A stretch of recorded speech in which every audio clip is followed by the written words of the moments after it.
माघ शुक्ल पक्ष चतुर्थी को श्री दामोदर दास जी हर्षानी का उत्सव है। आइए श्री हर्षानी जी से संबंधित थोड़ी सी जानकारी आपके साथ साझा करते हैं। पुष्टि ग्रंथों के अनुसार आप क्षत्रिय थे। आपके पितृचरण का नाम कर्पूर चंद्र था। हर्षानी जी के पिता काकरवाड़ गांव के मुखिया थे। कालांतर में वे वर्धा में जाकर रहे थे। उनके 5 पुत्र थे और सबसे छोटे श्री दामोदर दास जी हर्षानी थे। श्री दामोदर दास जी का जन्म विक्रम संवत 1531 की माघ शुक्ल चतुर्थी को हुआ था। और रोचक तथ्य यह है कि आप श्री वल्लभाचार्य जी से 5 वर्ष बड़े थे। आप संपन्न परिवार से थे, परंतु बाल्यकाल से ही भक्ति में ओतप्रोत थे। पूर्व की भक्ति से संचय ज्ञान के कारण आपको श्रीमद् वल्लभाचार्य जी का सदैव इंतजार था। आप सदैव राह निहारा करते थे कि कब वल्लभ पधारेंगे। इसी दौरान श्रीमद् वल्लभाचार्य जी ने प्रथम पृथ्वी परिक्रमा के दौरान विद्यानगर की तरफ प्रयाण किया। वहां आपने अपने घर के झरोखे से, जिस दौरान सभी भाइयों में संपत्ति का बंटवारा हो रहा था, उस दौरान देखा कि एक अग्निपुंज चला आ रहा है। आपको ज्ञान हो गया कि जिनका मुझे इंतजार था, ये वही श्रीमद् वल्लभाचार्य जी पूर्ण पुरुषोत्तम हैं। आपने अपने झरोखे से ही छलांग लगा दी और श्रीमद् वल्लभाचार्य जी के शरणागत हुए। श्रीमद् वल्लभाचार्य जी दामोदर दास जी हर्षानी को प्रेम से दमला कहकर पुकारते थे।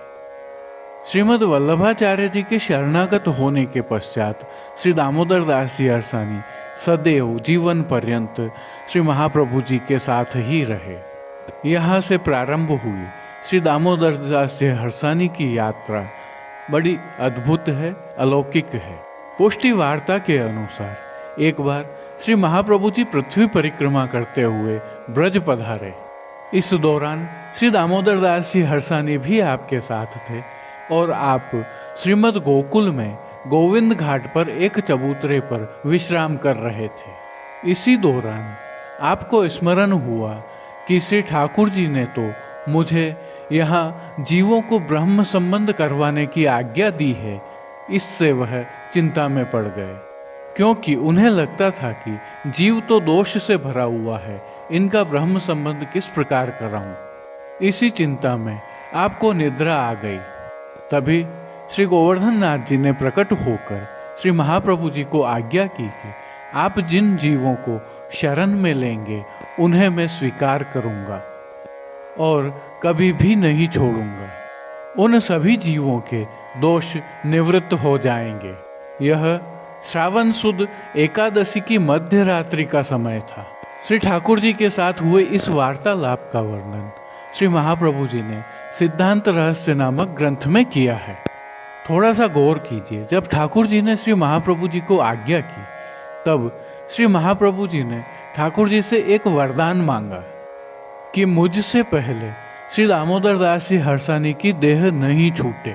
क्या आप जानते हैं इसके पीछे का कारण क्या था? कारण यह था कि श्री महाप्रभु जी निरंतर श्रीमद् भागवत का मनन करते रहते थे, उसकी कथा कहते रहते थे और पुष्टि मार्ग का समस्त रहस्य श्री दामोदर दास जी हर्षानी के हृदय में स्थापन करते रहते थे। अर्थात पुष्टि मार्ग का समग्र सिद्धांत श्री दामोदर दास जी के हृदय में आपने स्थापित किया। श्री ठाकुर जी की आज्ञा होने के पश्चात श्री महाप्रभु जी ने सर्वप्रथम ब्रह्म संबंध श्री दामोदर दास जी हर्षानी को ही दिया था। यही कारण है कि हम सभी श्री दामोदर दास जी हर्षानी को पुष्टि मार्ग के प्रथम वैष्णव मानते हैं और हमारे अग्रणी मानते हैं।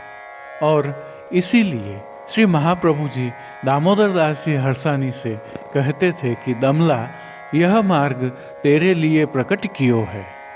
अर्थात पुष्टि मार्ग वैष्णवों के लिए ही है। कालांतर में श्री महाप्रभु जी के पुत्र श्री विट्ठल नाथ जी, जिन्हें हम गोसाई जी के रूप में जानते हैं, तरुण हुए। तब एक क्रम के अनुसार जैसी श्री महाप्रभु जी की आज्ञा थी उसी अनुसार श्री दामोदर दास जी हर्षानी ने पुष्टि मार्ग के समस्त सिद्धांत श्री गोसाई जी के हृदय में स्थापित किए और पुष्टि मार्ग गतिमान हुआ। यह पुष्टि मार्ग में वैष्णव अर्थात श्री दामोदर दास जी हर्षानी का महत्व है। यह भी उल्लेखनीय है कि पुष्टि ग्रंथों के अनुसार जब तक भूतल पर पुष्टि मार्ग है तब तक श्री दामोदर दास जी हर्षानी भी भूतल पर गुप्त रूप से विराजित हैं।